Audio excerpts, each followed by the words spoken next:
दाजुभाइ तथा दिदीबहिनीहरू, हामी चुनावी प्रचार प्रसारमा निरन्तर लागिरहेका छौँ। यस पटक परिवर्तनको पक्षमा निस्वार्थ भावनाका साथ उभिएर अञ्जुलीमा रहेको माटो चिन्हमा मतदान गरी अत्याधिक मत दिई विजेता गराउनको निम्ति हार्दिक अनुरोध गर्दछौँ। श्रम संस्कृति पार्टी जनताको पक्षमा, समुदायको पक्षमा सधैँभरि सशक्त रूपमा उभिएर सङ्घर्ष गरिरहेको कुरा सर्वविदित छ। किसान, मजदुर वर्गहरूलाई, यहाँका सर्वहारा उत्पीडित वर्गहरूलाई न्याय दिनको निम्ति हामी सशक्त रूपमा श्रमबाट नै सम्भव छ भन्दै सङ्घर्ष गरिरहेको कुरा सर्वविदित छ। हामीलाई थाहा छ, हामीले पुरानो पार्टीहरूलाई अवसर दिएका थियौँ र दिएकै हौँ।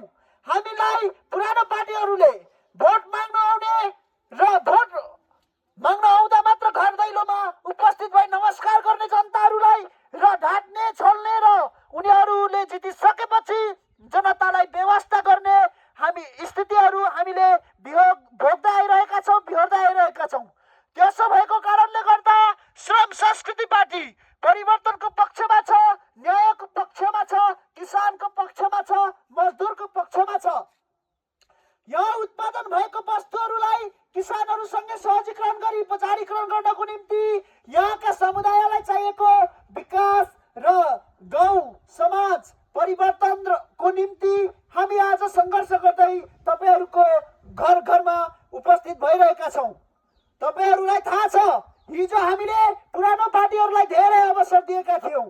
अब हामी थाकिसकेको अवस्थामा छौँ। त्यसो भएकोले गर्दा हामीले नयाँलाई जिताउनै पर्छ। यो परिवर्तनको पक्षमा श्रम संस्कृति पार्टी उभिरहेको कुरा पनि सर्वविदित छ। सम्पूर्ण जनसमुदायमा रहनुभएका आमा बुवा दाजुभाइ तथा दिदीबहिनीहरू, तपाईँहरूले यो कुरा सुन्नै पर्छ, बुझ्नै पर्छ, तपाईँहरूको कानमा गुम्जिनै पर्छ। हामीलाई हिजो जेनजी आन्दोलनमा ताकी हामी जनतामाथि गोली प्रहार गर्ने र भ्रष्टाचारमा लिप्त भएका भ्रष्ट नेताहरूले देश रित्याएको छ, खोक्रो बनाएको छ। देश खोक्रो भइसकेको अवस्थामा देश निर्माण श्रमबाट सम्भव छ, श्रमदानबाट सम्भव छ भनेर श्रम संस्कृति पार्टीका श्रद्धेय अध्यक्ष हर्क साम्पाङज्यू अहिले सशक्त रूपमा चुनावी अभियानमा लागिराख्नु भएको छ र पास्तरबाट प्रत्यक्षबाट प्रवीण शर्मालाई जिताउनु पर्छ र श्रमबाट देश निर्माण गर्नुपर्छ। श्रम गरेर नै आफ्नो खुट्टामा आफै उभिन सकिन्छ, आत्मस्वावलम्बी बन्न सकिन्छ। हामीले यहाँ दुईटा कुरा बोलिरहेका छौँ।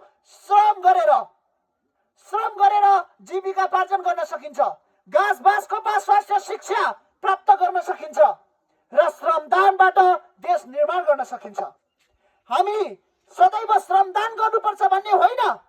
श्रम संस्कृति पार्टीले नेपालकै प्रथम पार्टी भएर यदि सरकार निर्माण भयो भने जनताले 24 घण्टा श्रमदान गर्नुपर्छ भन्ने होइन।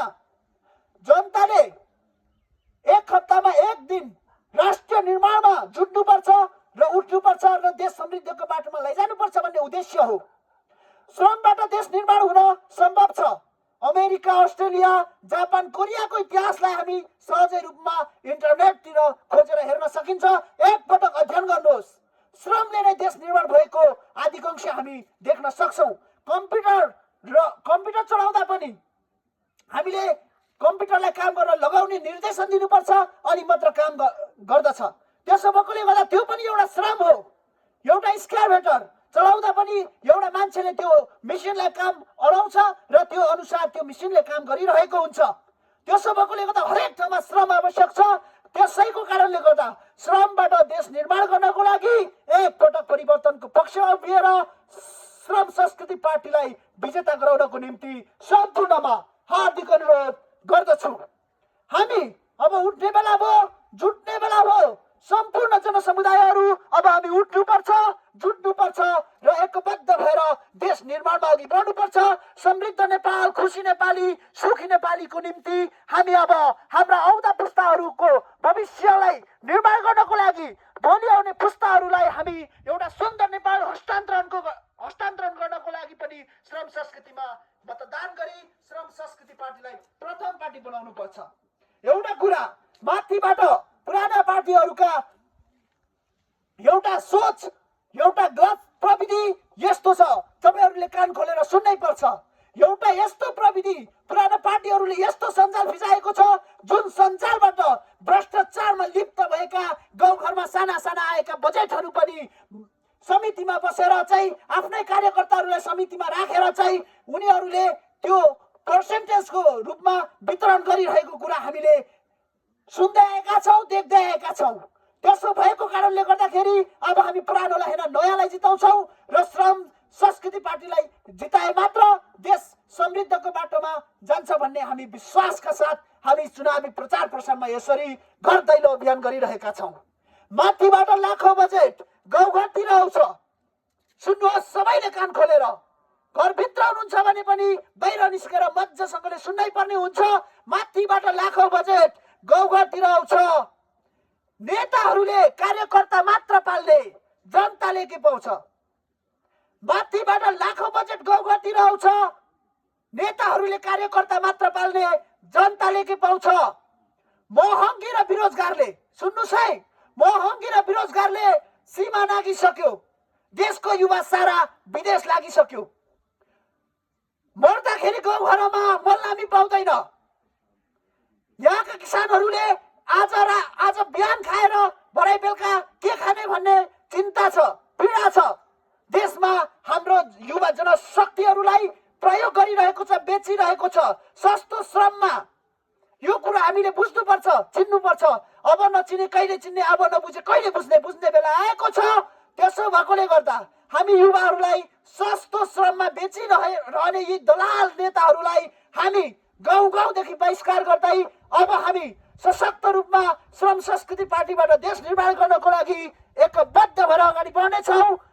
हामी अब श्रमबाट नै देश निर्माण गर्नको लागि हातमा हात, काँधमा काँध र साथमा साथ मिलाएर एकबद्ध भएर अगाडि नबढे भोलि यो देश विदेशीको हातमा पर्न सक्छ।